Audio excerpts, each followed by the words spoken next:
Hello दोस्तों, तो क्या हाल चाल आप सभी लोगों के। होप आप सभी ठीक होंगे। तो पिछली जावास्क्रिप्ट जर्नी की सीरीज में मैंने आपको लूप्स के बारे में बताया था कि लूप्स क्या चीज़ है, क्या क्या आप लूप से कर सकते हो, कितनी पावरफुल चीज़ है लूप जावास्क्रिप्ट के अंदर और कितना मजा आएगा लूप को सीखने में और लूप की प्रैक्टिस करने में। होप आपने प्रैक्टिस भी कर ली होगी, क्योंकि मैंने पिछली वीडियो में प्रैक्टिस के लिए आपको टूल्स भी प्रोवाइड करे थे, मतलब कि आपको बताया था कि कहाँ पर जाकर आप अपनी प्रैक्टिस कर सकते हो। ठीक है, तो होप आपने कर ही ली होगी प्रैक्टिस, और प्रैक्टिस नहीं करी तो कर लेना, क्योंकि बिना प्रैक्टिस के कुछ नहीं होने वाला, खाली वीडियोस देखने से कुछ नहीं होता। ठीक है, तो आज की जो वीडियो पर्टिकुलर एक इंटरेस्टिंग टॉपिक पर होने वाली है और एक बहुत ही इंपॉर्टेंट टॉपिक पर है। ठीक है, इंपॉर्टेंट इसीलिए क्योंकि इसके बिना किसी भी लैंग्वेज में आप काम ही नहीं कर सकते। ये एक इतना इंपॉर्टेंट टॉपिक है जिसका नाम है फंक्शंस। ठीक है, तो चलिए गाइस, बिना किसी देरी के अपनी जावास्क्रिप्ट जर्नी को आगे बढ़ाते हैं।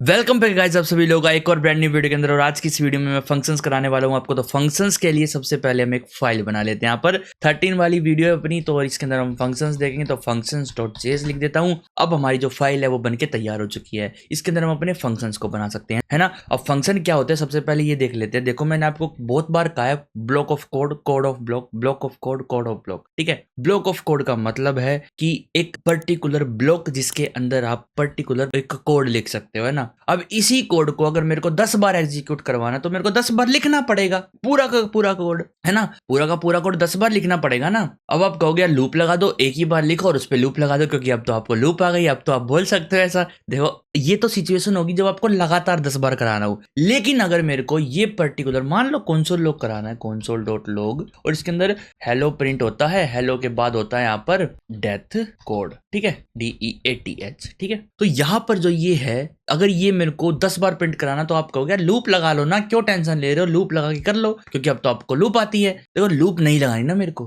अच्छा, कोई और तरीका भी होता है बिना लूप के लूप लगाने का? नहीं नहीं नहीं, कोई और तरीका नहीं है, लूप से ही आपको लूप लगानी पड़ेगी। एक है तरीका, बाद में बताऊंगा आपको, रिकर्जन कहते हैं उसको। अभी ये जो सिचुएशन है ना, मेरे को 10 बार रन कराना, पर ये एक साथ नहीं कराना ना। एक बार अभी कराना है, फिर कुछ सिंटैक्स बाद फिर एक बार कराना है, फिर कुछ सिंटैक्स बाद, कुछ मतलब कि स्टेटमेंट्स बाद, कुछ कैलकुलेशंस के बाद फिर दोबारा प्रोग्राम में कहीं कहीं पर मेरे को ये टोटल मिला के 10-20 बार रन कराना है। तो वहां पर क्या करोगे आप? वहां पर तो लूप थोड़ी ना लग सकती है। जैसे कि एक बहुत ही बड़ा प्रोग्राम है मेरे पास, लूप्स को ले लेते हैं, काफी बड़ा ही प्रोग्राम हमारे पास बन चुका है। बेशक सब कुछ कमेंट हो, पर्टिकुलर टॉपिक पे हमने बात करी हो, पर मान के चलो बड़ा प्रोग्राम है। मान लो एक बार तो मेरे को यहाँ पर रन करवाना है ये, ठीक है, और एक बार कराना है इसके बाद, और एक बार कराना है यहाँ पर इसके बाद, और एक बार कराना है यहाँ पर लास्ट में। तो वहां पर आप लूप्स यूज नहीं कर सकते ना। तो मैं पर्टिकुलर अलग अलग जगह पे करा रहा हूँ, प्रोग्राम के अलग अलग जगह पे मैं इस पर्टिकुलर ब्लॉक को रन कराना चाहता हूँ। ठीक है, तो समझ रहे हो क्या कहना चाह रहा हूँ मैं। तो वहां पर आते हैं हमारे फंक्शंस। ठीक है, तो फंक्शन इस चीज को हेल्प कराते हैं हमारी। क्या हेल्प कराते हैं? देखो, ये जो ब्लॉक रखा है ना हमने, ये जो कोड ब्लॉक बनाया है हमने, इसका हम नाम रख लेते हैं। कैसे नाम रखेंगे? जैसे वेरिएबल्स बनाते हैं ना,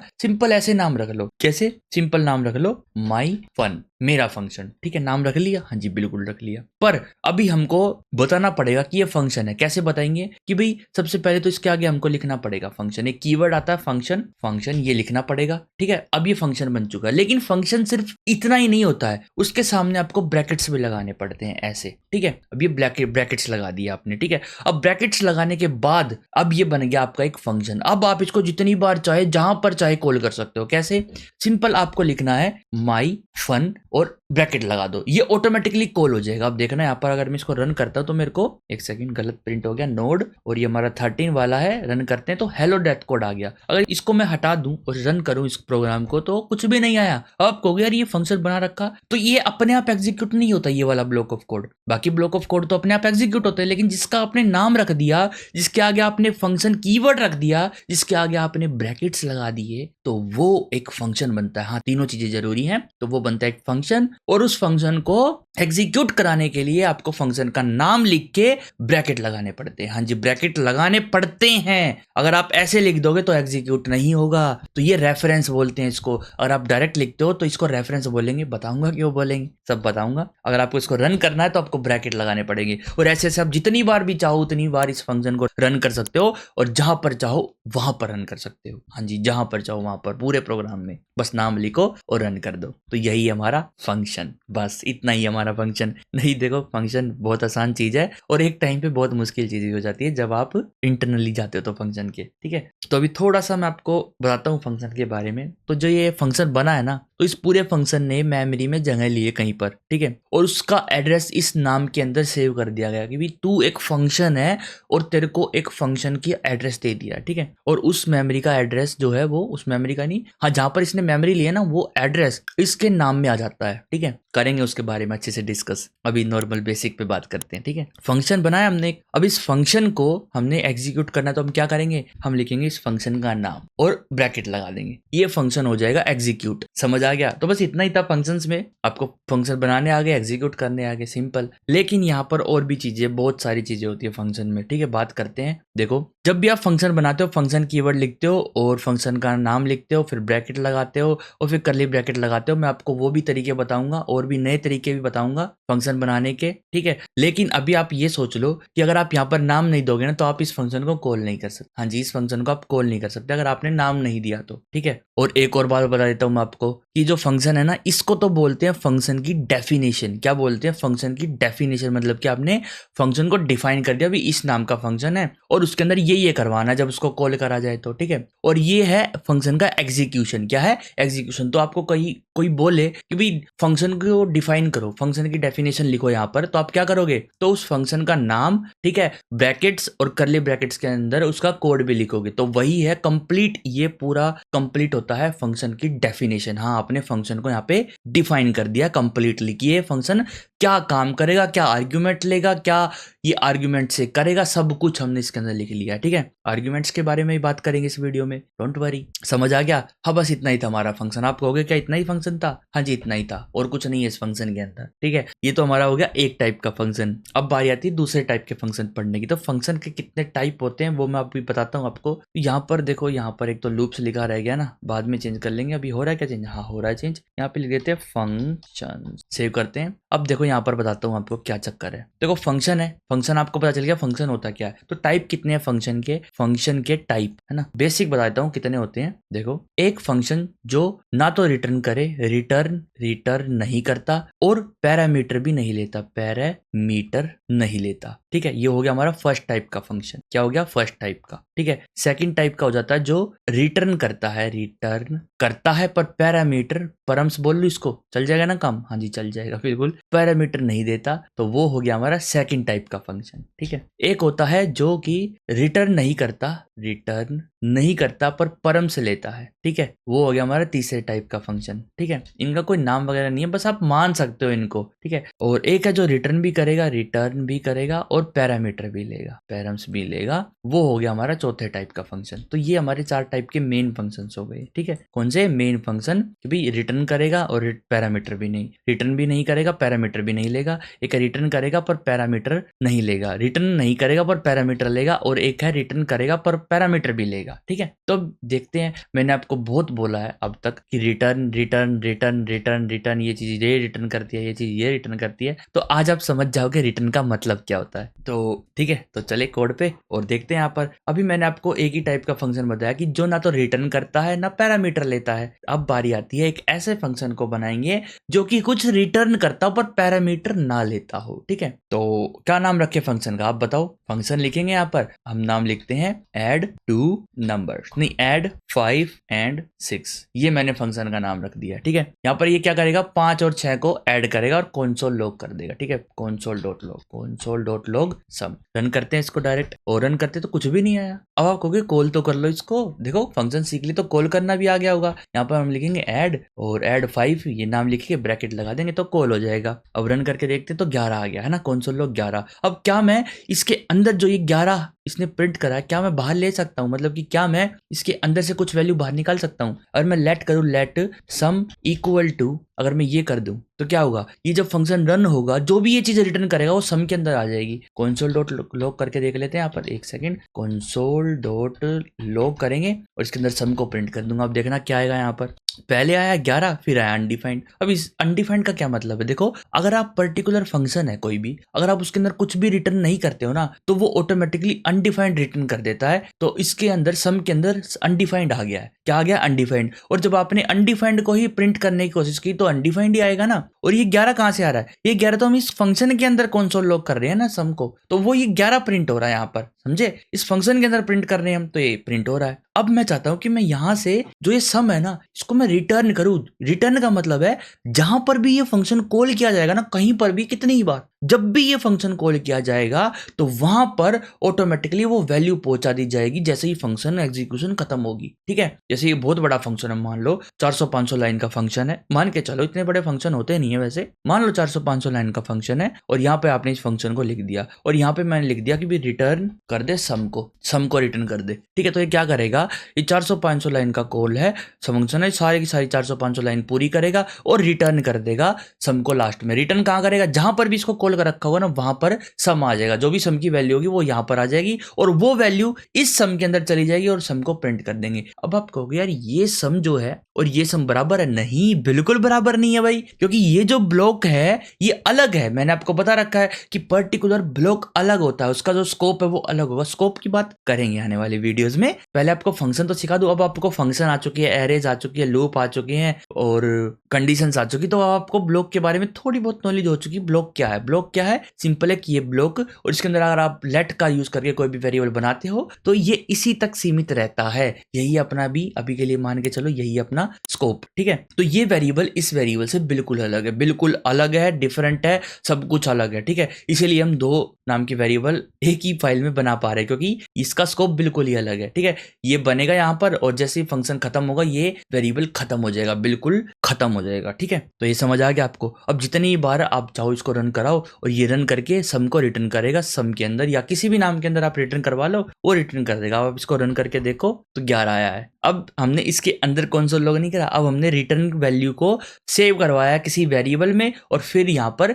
भेजा है उस वैल्यू को। अब डायरेक्ट यहाँ पर भी लिख सकते हो ऐड 5 and 6 सेव, ऐसे करोगे तो कुछ नहीं आएगा, देखना क्या आएगा, यह फंक्शन ये। अब आपने यहाँ पे रेफरेंस दे दिया कि मैं इस फंक्शन को ही दे रहा हूँ आपको, नहीं आपको कॉल करना है ना। मैंने आपको बहुत बार बताया कि ब्रैकेट लगाना, फंक्शन को कॉल करने के लिए ब्रैकेट लगाना बनता है। अब आप रन करोगे तो 11 आया है। ठीक है, अब हम इसको अगर हटा भी देते तो भी 11 ही आएगा। देखो यहाँ पर 11 ही आएगा, क्यों, क्योंकि अब हमने यहाँ पर फंक्शन को कॉल किया, तो जहां पर भी फंक्शन को कॉल किया वहीं पर वैल्यू रिटर्न होगी सम की। ठीक है, सम की वैल्यू यहीं पर रिटर्न होगी और console.log क्या करता है, ये जो भी वैल्यू यहां पर होगी उसको प्रिंट कर देगा ठा के। ठीक है, तो सम की वैल्यू क्या है, सम की वैल्यू 11 तो प्रिंट हो चुकी है। पर यार हम ऐसे फंक्शन थोड़ी ना बनाएंगे जो 5 और 6 को प्लस करता हो, हम तो ऐसे फंक्शन चाहते हैं ना कि जो हम जो भी नंबर यहाँ पे देना वो प्लस करके हमारे पास आ जाए, वो प्लस करके हमारे पास आ जाए। तो अब क्या सोच रहे हो आप, बनाए ऐसा फंक्शन भी, चलो बनाते हैं, क्यों चिंता कर रहे हो आप। लेकिन उससे पहले एक टाइप का और फंक्शन बताऊंगा मैं आपको। दो फंक्शन बता दिए, रिटर्न करता है, रिटर्न नहीं करता, पैरामीटर नहीं लेता, रिटर्न करता है पर पैरामीटर नहीं लेता है। ठीक है, अब बारी आती है रिटर्न तो करता नहीं पर पैरामीटर लेता है, पैरामीटर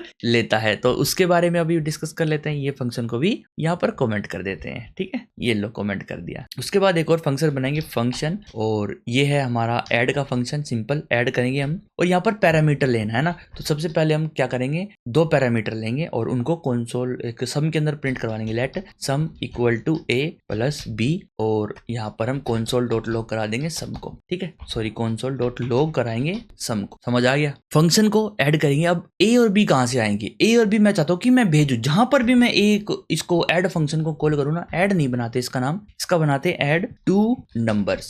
ठीक है, add two numbers, add two numbers. जहां पर भी मैं इस फंक्शन को कॉल करूंगा ना वहां पर मैं चाहता हूं कि मैं पर्टिकुलर वैल्यूज भेजू इसके अंदर। ठीक है, तो भेजने के लिए आपको एक्सेप्ट करनी पड़ेगी। यहाँ पर आपकी दो टर्म्स आती हैं, टर्म्स इन द सेंस आप बोल सकते हो पैरामीटर और आर्ग्यूमेंट, दोनों एक ही चीज है। हाँ जी, दोनों एक ही चीज है, बस बोलते अलग अलग जगह हैं दोनों को। ठीक है, आपको यहाँ पर कहना है कि भी मैं एक तो a लेना चाहता हूँ इस फंक्शन में और एक b लेना चाहता हूँ। ठीक है, यहाँ पर आप ले सकते हो कि भी एक a लेना चाहता हूँ एक b। इसका मतलब ये नहीं कि आपको a ही लेना और b ही लेना, इसका मतलब है कि मैं दो वैल्यू लेना चाहता हूँ, पहली वैल्यू a के अंदर आ जाएगी, दूसरी वैल्यू b के अंदर आ जाएगी। समझ आ गया ना, पहली वैल्यू a के अंदर आएगी और दूसरी वैल्यू b के अंदर आएगी। जो भी आप यहाँ पे वैल्यू भेजोगे ऑटोमेटिकली वो a में कॉपी हो जाएगी और दूसरी वैल्यू b में कॉपी हो जाएगी। ठीक है, तो ऑटोमेटिकली यहाँ पर ये वेरिएबल बन चुके हैं और ये वेरिएबल अब डायरेक्ट आप यहाँ पर यूज कर सकते हो a प्लस बी, डायरेक्ट। हाँ जी, डायरेक्ट यूज करोगे a प्लस बी तो ऑटोमेटिकली यहाँ पर कंसोल लॉग करवा सकते हो। रन करके दिखा देता हूँ अभी आपको। ये मैंने रन किया तो नैन आया है। नैन का मतलब कि नॉट ए नंबर,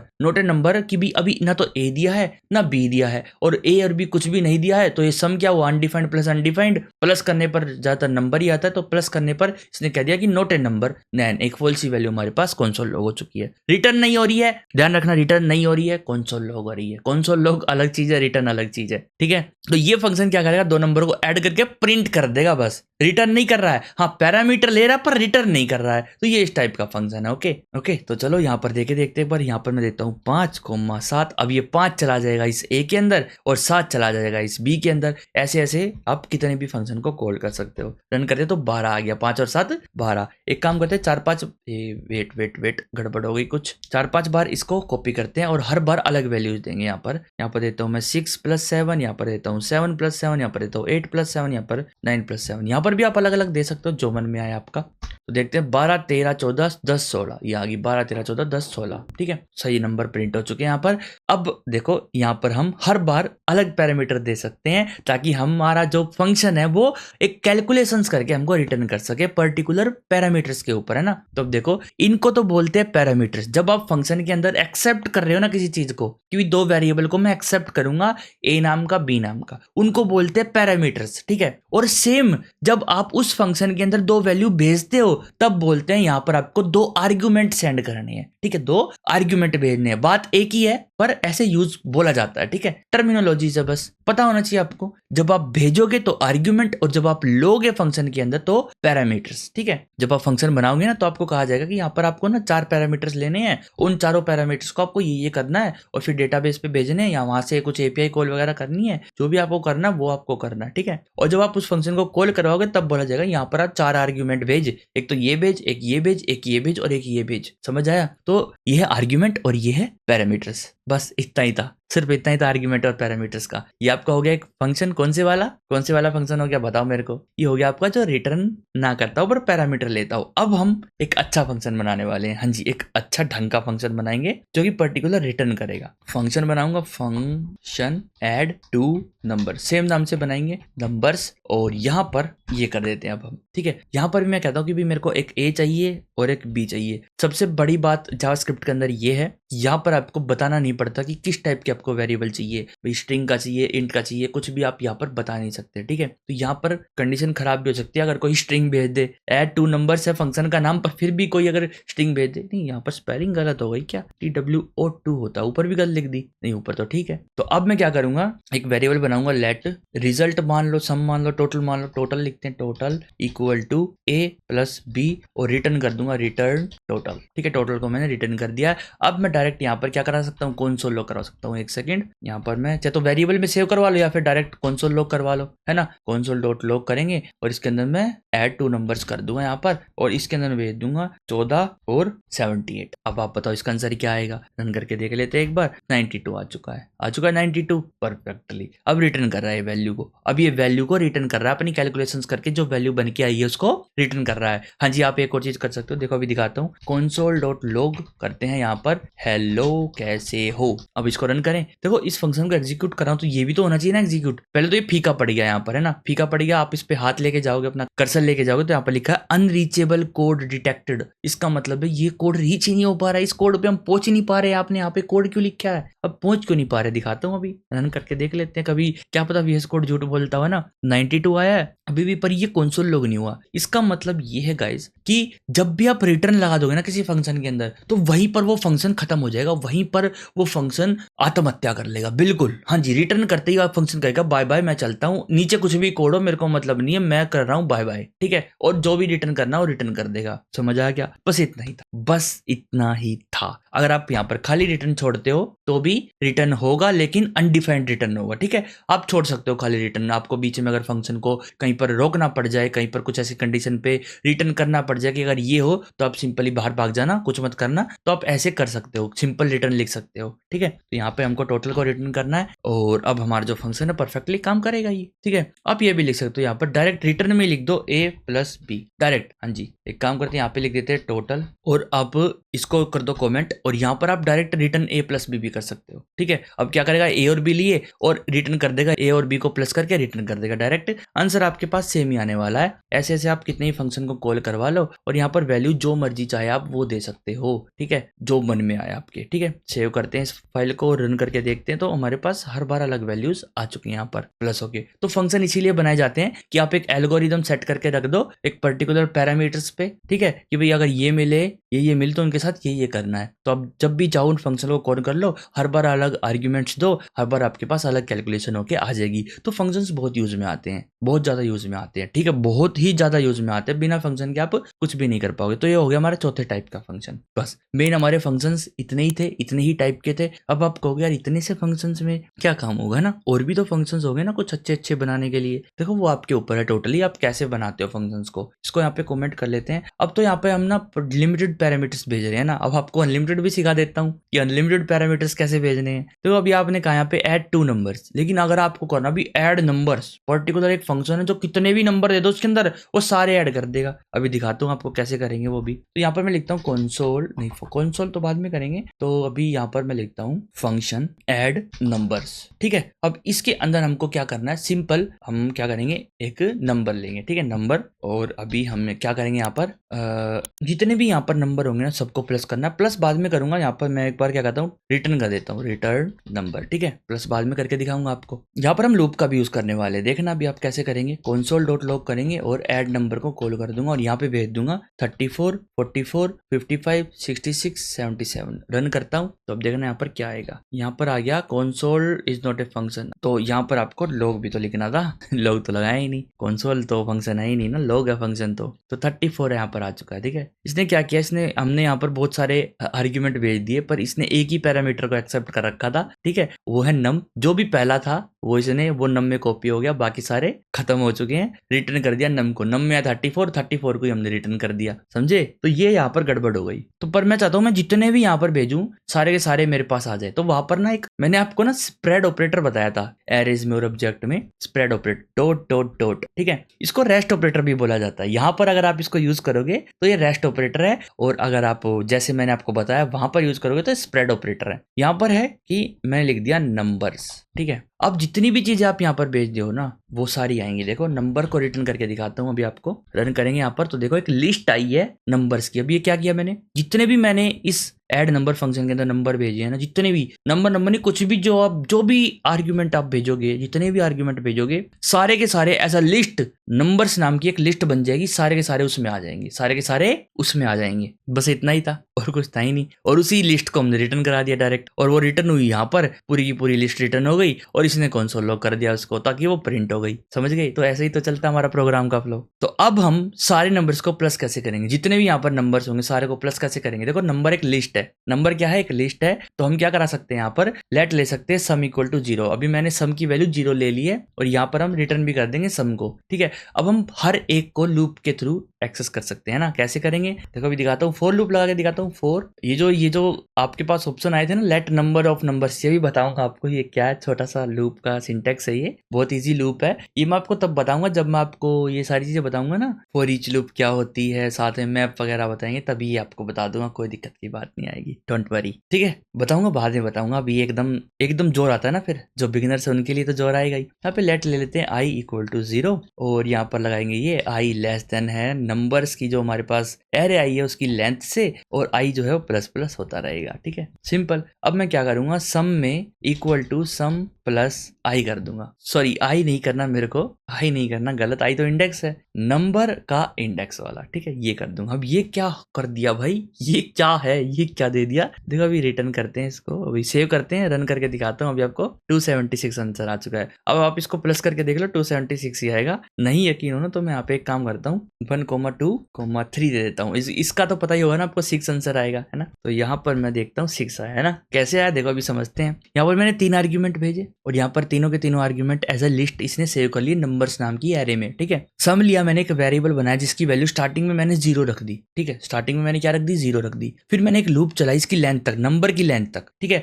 और इस आई में क्या सेव हो रहा है, 0 से लेके नंबर की लेंथ तक, इसमें 3 है तो यहाँ पर ये 3 से कम तक 0 1 2 तक ही ये लूप चलेगी, ठीक है। तो सम में क्या किया मैं, sum equal to sum plus sum equal to sum plus sum क्या है 0 है, तो sum equal to 0 plus number का आई। नंबर्स क्या एक एरे है और आई क्या है 0, तो नंबर्स का आई मतलब 0 वाले नंबर्स में क्या है 0 वाले नंबर्स में तो 1 है, तो यहाँ पर 1 आ जाएगा। 0 प्लस 1 क्या होगा 1, और सम की वैल्यू क्या हो जाएगी 1 हो जाएगी, सम 1 हो जाएगा यहाँ पर, ठीक है। और फिर आई में क्या आएगा 1, दोबारा जब लूप चलेगी है ना, तो यहाँ पर क्या हुआ सम की वैल्यू क्या होगी 1, तो 1 प्लस नंबर 1, नंबर के अंदर यहाँ पर 1 आ जाएगा नंबर्स के अंदर, और 1 क्या है 1 है 2, 1 इंडेक्स नंबर पे क्या है 2 है ना, तो यहाँ पर 2 हो जाएगा। 1 प्लस 2 3 आ जाएगा, और 3 यहाँ पर सम में सेव हो जाएगा, ठीक है। सम के अंदर 3 सेव हो जाएगा, और फिर से सेम हम कंडीशन रन करेंगे तो आखिरी में 3 + 3 6 आ जाएगा यहाँ पर, ठीक है। तो आप इसको एक और तरीके से लिख सकते हो, इसको कमेंट कर दो, यहाँ पर आप सिंपल इस तरीके से लिख लो, मैंने बता ही रखे हैं आपको, ये भी आप लिख सकते हो, बिल्कुल इजीली लिख सकते हो, कोई दिक्कत आपको नहीं आने वाली यहाँ पर, ठीक है। बस सेव कर दो, रन कर दो, आपके सारे के सारे यहाँ पर प्लस हो जाएंगे। तो हमने कितना अच्छा एक फंक्शन तैयार कर लिया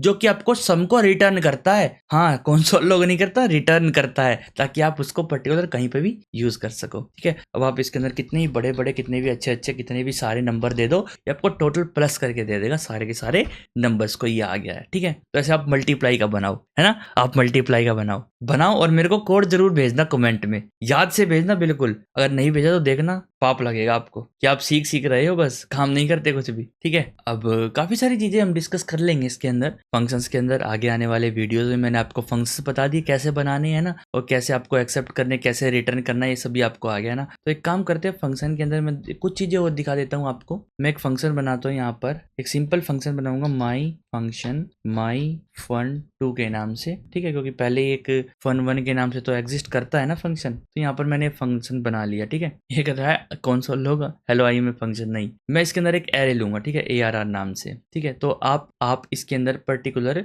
एरे भी भेज सकते हो, ठीक है। तो मैं अगर console.log करूँ एक ARR को, तो आप कर सकते हो। मान लो मैंने एक एरे बनाई, लेट ARR इक्वल टू, यहाँ पर मैं लिखता हूँ 1 2 3 4 5 6, और इसके अंदर मैं भेज देता हूँ माई fun2 के अंदर ARR, तो यहाँ पर आप देख सकते हो, ठीक है, ARR हमारे पास प्रिंट होगी। तो आप एक एरे भी भेज सकते हो इसके अंदर, ठीक है। अब एक चीज दिखाता हूँ मैं आपको, यहाँ पर मैं क्या करता हूँ, पहले मैंने इस फंक्शन के अंदर एरे भेजी है, ठीक है, और मैं यहाँ पर console.log करूंगा एरे को, console.log एरे, और इस ARR को प्रिंट करूंगा, ठीक है। और पहले भेजने से पहले प्रिंट करूंगा एक तो, और एक भेजने के बाद प्रिंट करूंगा, ठीक है। और इसके अंदर मैं क्या करवाऊंगा, इसके अंदर मैं इस ARR से ना डॉट पॉप करवा लूंगा, पॉप मतलब कि लास्ट वाला एलिमेंट निकल जाओ, लास्ट वाला एलिमेंट बाहर निकल जाओ, ठीक है। तो अब देखना यहाँ पर क्या होगा, रन करते हैं इसको। रन करने के बाद पहले तो 1 से लेकर 6 तक के नंबर प्रिंट हो गए, फिर 5 आया। अब मैंने आपको ना कुछ वर्डिंग बोली थी ऊपर, जो कि आप कहोगे यार तुमने तो गलत बोला था मेरे को। देखो यहाँ पर मैंने बोला था कि जो आप इसके अंदर भेजोगे वो A के अंदर जाके कॉपी हो जाएगा। कॉपी होने का मतलब पता है ना क्या होता है, मतलब कि कॉपी होने का मतलब है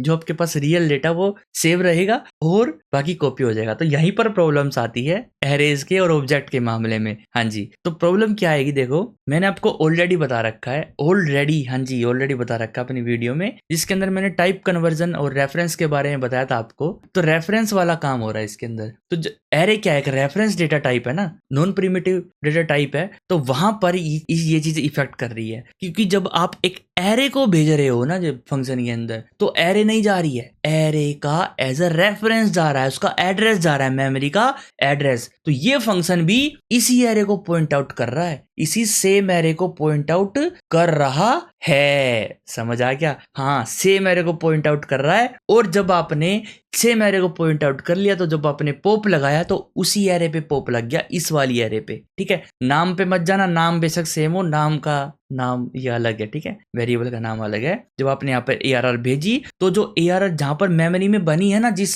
मेमोरी के ब्लॉक में बनी है, उसका एड्रेस यहाँ पर चला गया, और वो एड्रेस यहाँ पर आया, तो एज अ एड्रेस वो एरे उठा ली, उस एड्रेस पे आपने पॉप फंक्शन लगाया, और जैसे ही वो पॉप फंक्शन रन हुआ तो उसने उस एड्रेस पे जो एरे थी उसमें से एक एलिमेंट को हटा दिया। तो अब बाहर भी जब हम एरे प्रिंट करके देख रहे हैं तो हमको एक कम मिल रहा है नंबर, क्यों? क्योंकि हमने यहाँ पर अपनी रियल एरे भेज दी। तो यहाँ पर आपको अगर कॉपी भेजनी है तो आप कैसे भेजोगे बताता हूँ अभी आपको, ठीक है। सिंपल, यहाँ पर आप स्क्वायर ब्रैकेट्स लगा दो और अपनी वाली एरे को यहाँ पर स्प्रेड कर दो। इससे क्या होगा, आपके एक नई एरे बनेगी यहाँ पर स्क्वायर ब्रैकेट से, और पुरानी जो आपके पास ये एरे है इसके सारे एलिमेंट इसके अंदर खिंड जाएंगे, तो ये एक नई एरे के रूप में इसके अंदर जाएगी। अब आप पे कोई डिफेक्ट नहीं आने वाला आपकी ओरिजिनल एरे पे। देखो समझ गए? तो यही था बस अपना रेफरेंस डेटा टाइप का ऐसे ही ऑब्जेक्ट में भी होता है, सेम टू सेम ऑब्जेक्ट में भी होएगा, ठीक है। तो ऑब्जेक्ट भी भेज के दिखाई देता हूँ आपको, क्यों चिंता करते हो। एक चीज दिखा दी तो दूसरी चीज भी दिखाने में क्या दिक्कत हो रही, कुछ भी नहीं। यहाँ पे फंक्शन 3 ले लेते हैं, पहले इसको अनकमेंट तो कर ले, एक बार अनकमेंट कर लेते हैं। यहाँ पे मैं लूंगा एक ऑब्जेक्ट, ठीक है, एक ओ नाम से ऑब्जेक्ट लूंगा और उसमें मैं क्या करूंगा, O dot email equal to मैं लिख दूंगा example@example.com, ठीक है, ये मैंने लिख दिया है ओ के अंदर। अब क्या करूंगा, मैं इसको हटाता हूँ, यहाँ से एक ऑब्जेक्ट बनाता हूँ, let user equal to, user से बना लो, ऑब्जेक्ट नाम से बना लो, किसी भी नाम से बना लो एक ऑब्जेक्ट जिसके अंदर एक तो होगा नेम, कुछ भी ले लो, एज 30 ले लो, और ईमेल लेनी है तो ईमेल ले लो, ईमेल, और ईमेल में मैं देने वाला हूँ यहाँ पर john@example.com, ठीक है। और ये एरर इसलिए आ रहा है क्योंकि मैंने यहाँ पर कॉमा नहीं लगाया, ठीक है, यहाँ पर कॉमा लगाते हैं, बस इतना ही काफी है। पहले तो मैं console log करता हूँ, console.log करेंगे, console.log, और यहाँ पर मैं यूजर को करूंगा console.log, ठीक है। फिर मैं अपने फंक्शन को कॉल करूंगा माई फंक्शन 3 को, और इसके अंदर अपना यूजर भेज दूंगा, यूजर ऑब्जेक्ट, ओके। फिर दोबारा से मैं console.log करूंगा यूजर को, बट यहाँ पर मैं लिख दूंगा आफ्टर कॉलिंग फंक्शन कॉमा, ठीक है। अब इसको रन करते हैं। यहाँ पर देखो नेम जॉन, एज ये है हमारी ईमेल, ठीक है, एज 30 है, ईमेल है johnexample.com। लेकिन जैसे ही मैंने फंक्शन को भेजा, फंक्शन को रन करा, उसके अंदर मैंने सेम ऑब्जेक्ट भेजा है, तो यहाँ पर प्रिंट हुआ आफ्टर कॉलिंग फंक्शन में नेम तो जॉन, एज 30 सेम है, ईमेल में हो गया example@example.com। तो पर्टिकुलर इसी यूजर की ईमेल चेंज कर दी है यहाँ पर, है ना। तो यहाँ पर भी सेम ऑब्जेक्ट रेफरेंस वाला ही काम हो रहा है। तो यहाँ पर अगर आपको ऐसे करना तो आप सिंपल, जैसे मैंने आपको पहले बताया था, इस तरीके से काम कर सकते हो। फिर आपका जो ऑब्जेक्ट है वो सेम ही रहेगा, ठीक है, नया ऑब्जेक्ट बन के जा रहा अब इस फंक्शन के अंदर। तो ये चीजें आपको ध्यान रखनी पड़ती हैं जब आप फंक्शन के साथ खेलोगे। तो अगर आपने उसके अंदर एरे भेज दी और उस फंक्शन में अगर आपने कुछ मैनिपुलेशन कर दी उस एरे में, तो वो रियल एरे में भी चेंज हो जाएगी, क्योंकि आपने रेफरेंस भेज दिया, नई एरे नहीं भेजी। तो नई एरे के लिए आपको ये करना पड़ेगा। तो जितने भी हमारे नॉन प्रिमिटिव डेटा टाइप्स थे उनमें ऐसे ही भेजना पड़ता है, ठीक है। अगर आप ऐसे नहीं भेजोगे, ऐसे मतलब उनको डिस्ट्रक्चर करके उसकी एक नई कॉपी बना के नहीं भेजोगे, तो वहां पर एरर आ सकता है। एरर मतलब कि हो सकता है आपको ओरिजिनली भेजना हो और हो सकता है आपको कॉपी भेजनी हो। तो वो सिचुएशंस के ऊपर डिपेंड है, यूज केस के ऊपर डिपेंड है कि जो भी आपका यूज केस है उसके अकॉर्डिंग भेजो। पता दोनों होनी चाहिए ना। तो बस गाइस इतना ही था। अब आप कहोगे इतना सा, नहीं इतना सा नहीं था, ये काफी था। हाँ जी, आपके लिए काफी था। ओके गाइस, अगर मजा आया तो smash that like button, and अगर आपने अभी तक चैनल को सब्सक्राइब नहीं करा तो सब्सक्राइब जरूर कर लेना। फ्री में मैं एक ऐसा कोर्स आपके लिए ले गया हूँ जिसमें आपको मजा भी आ रहा है सीखते टाइम, और आप अच्छी चीजें सीख रहे हो बहुत ही कम टाइम में, बहुत ही कम टाइम में। सिर्फ 13 वीडियो ही है और आपने यहाँ पर अब हमारा कंप्लीट होता है जावास्क्रिप्ट का बेसिक। हाँ जी, बिल्कुल जो बेसिक होता है ना जावास्क्रिप्ट का वो कंप्लीट होता है। अब आप कहोगे बेसिक है, नहीं, इसमें मैंने आपको काफी सारी चीजें एडवांस लेवल तक की भी करा दी हैं। कोई दिक्कत की बात नहीं, बेसिक पूरा हो गया आपका। एडवांस को या बेसिक मानने लग जाओ तो फिर तो बात ही क्या है ना। तो यहीं पर हमारा बेसिक पूरा होता है। और गाइस शेयर जरूर करो, अभी व्यूज बहुत कम है तो शेयरिंग बिल्कुल बनती है। शेयर करो इस वीडियो को अपने सभी दोस्तों के साथ जो भी जावास्क्रिप्ट सीखना चाहता हो, ठीक है। फेसबुक पे शेयर करो, लिंक्डइन पे करो, टेलीग्राम पे करो, इंस्टाग्राम पे करो, ट्विटर पे करो, जहां पर भी आपके अकाउंट्स है ना, जिन भी सोशल मीडिया नेटवर्क्स पर, वहां आप शेयर कर दो, हर जगह फैला दो वीडियो को कि देखो इतना अच्छा जावास्क्रिप्ट का कोर्स चल रहा है फ्री में, वो भी। और इसकी फीस क्या है, फीस बस इतनी सी है। वीडियो को लाइक करो, कमेंट जरूर कर दो एक कि भाई अच्छी लगी मेरे को वीडियो, मेरे को पसंद आई, समझ आया मेरे को इस वीडियो में, और कुछ नया सीखने को मिला या नहीं मिला, या कुछ आप चाहते हो कि भाई मैं ये भी ऐड करूं आने वाले वीडियोस में, तो वो भी बताना मेरे को। ओके गाइज, मिलते हैं फिर नेक्स्ट वीडियो में। Bye bye, see you in next video.